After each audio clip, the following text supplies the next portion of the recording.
కనక Mahalakshmi position హాస్పిటల్లో చాలా క్రిటికల్గా ఉంటుంది. ఇక డాక్టర్ కనక మహాలక్ష్మి రూమ్లో నుండి బయటకు వచ్చిన తర్వాత బిహారీ డాక్టర్తో, డాక్టర్ ఇప్పుడు తనకి ఎలా ఉంది అని చెప్పి అంటూ ఉంటే, అప్పుడు డాక్టర్ తను తాకింది మామూలు విషయం కాదు, చాలా ప్రమాదకరమైన విషయం, తను బతకడం ఆల్మోస్ట్ కష్టమే అని చెప్పి ఆవిడ చేతులు ఎత్తేస్తుంది.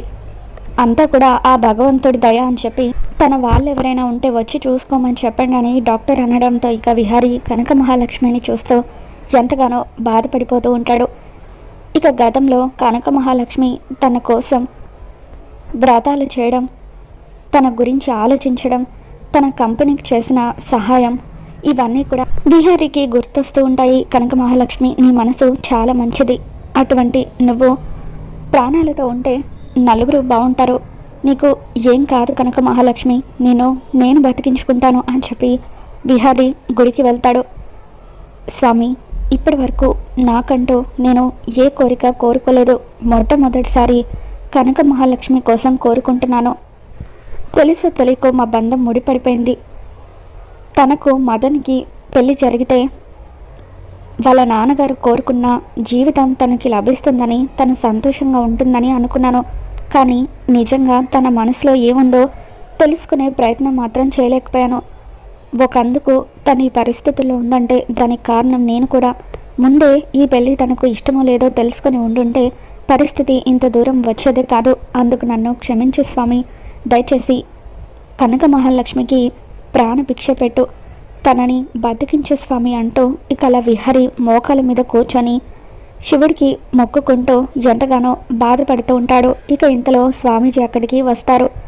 స్వామీజీని చూడగానే విహారీ, స్వామి, మీరు ఆ పెళ్లి జరగకూడదని, జరిపించాలని చూస్తే అనర్థం జరుగుతుందని హెచ్చరించారు. అయినా సరే నేను మీ మాటలు లెక్క చేయకుండా తనకి బలవంతంగా పెళ్లి చేయాలని చూశాను.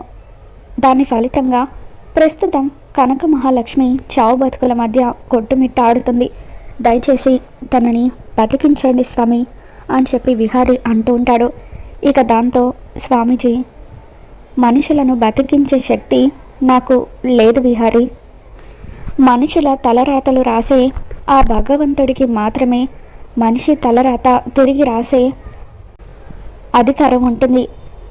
నువ్వు వేడుకోవాల్సింది నన్ను కాదు, ఆ భగవంతుడిని అని చెప్పి స్వామీజీ అంటూ ఉంటే అప్పుడు విహారీ, ఎలాగైనా సరే కనక మహాలక్ష్మి బతకాలి స్వామి, అందుకు ఏం చేయాలో చెప్పండి, అది ఎంత కష్టమైన పనైనా నేను చేస్తాను అని చెప్పి విహారీ అంటూ ఉంటాడు.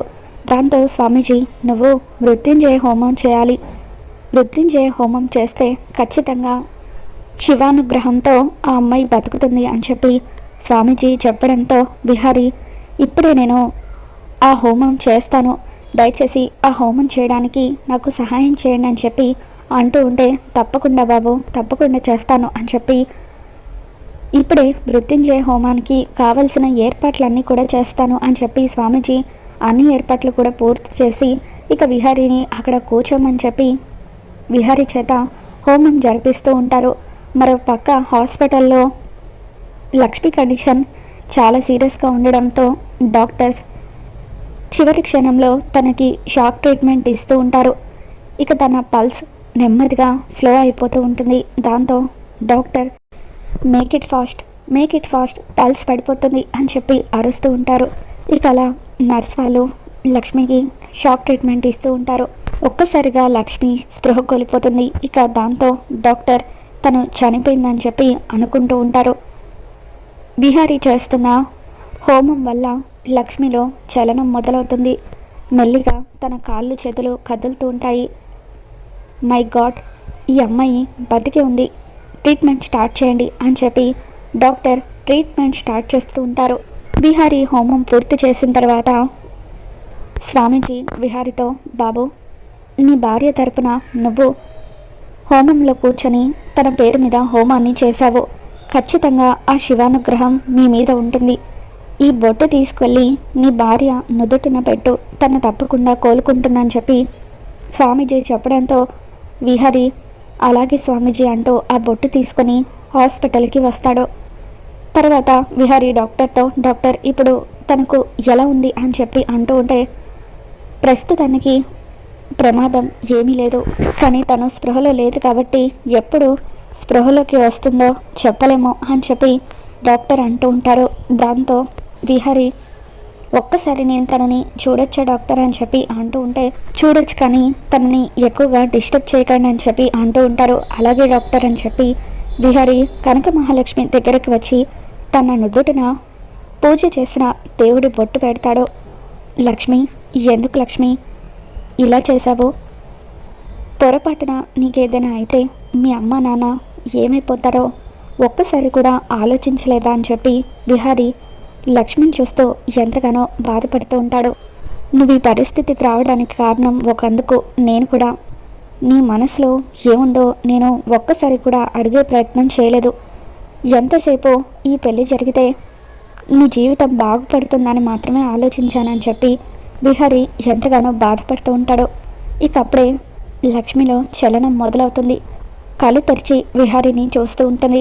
విహారీ గారు అంటూ లక్ష్మి కూర్చునే ప్రయత్నం చేస్తూ ఉంటే, వద్దు లక్ష్మి, నువ్వు లేవద్దు, పడుకొని ఉండు అని చెప్పి ఇప్పుడు ఎలా ఉంది అని అంటూ ఉంటే, బాగానే ఉంది విహారీ బాబు, ఎందుకు నన్ను కాపాడారు, నన్ను అలాగే చచ్చిపోనివ్వాల్సింది కదా అని చెప్పి లక్ష్మి ఏడుస్తూ ఉంటుంది. ఎందుకు లక్ష్మి ఇటువంటి నిర్ణయం తీసుకున్నావని చెప్పి విహారీ అంటూ ఉంటే, లక్ష్మి ఏం మాట్లాడకుండా మౌనంగా ఉండిపోతుంది. ఇప్పటికైనా నీ మనసులో మాటను బయట పెట్టని చెప్పి విహారీ అంటూ ఉంటాడు. ఇక దాంతో అప్పుడే అక్కడికి వచ్చిన పండు, నేను చెప్తాను విహారీ బాబు, లక్ష్మికి మీరంటే ప్రాణం. మీరు తనని భార్యగా అంగీకరించకపోయినా ఏ రోజైతే మీరు తన మెడలో తాళి కట్టారో ఆ రోజు నుండి మీరే సర్వస్వం అని తను బతుకుతుంది. అందుకే ఇంట్లో వాళ్ళు ఎన్ని అవమానాలు చేసినా కూడా మీరు ఎప్పటికీ తనను భార్యగా అంగీకరించరని తెలిసినా కూడా ఎన్నో అవమానాలను భరిస్తూ అదే ఇంట్లో ఒక పని మనిషిలాగా బతుకుతుందని చెప్పి పండు విహారీకి చెబుతూ ఉంటాడు. ఇక దాంతో లక్ష్మి పండుని ఆపే ప్రయత్నం చేస్తూ ఉంటుంది. వద్దు లక్ష్మి, దయచేసి నన్ను ఆపొద్దు, ఇప్పటికైనా విహారీ బాబుకి జరిగింది చెప్పనివ్వు అని అంటూ ఉంటాడు.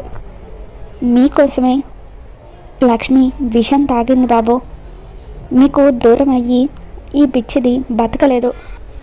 మీకు దూరం అవ్వలేక మరొకరితో జీవితం పంచుకోలేక తనలో తాను నరకం అనుభవించింది.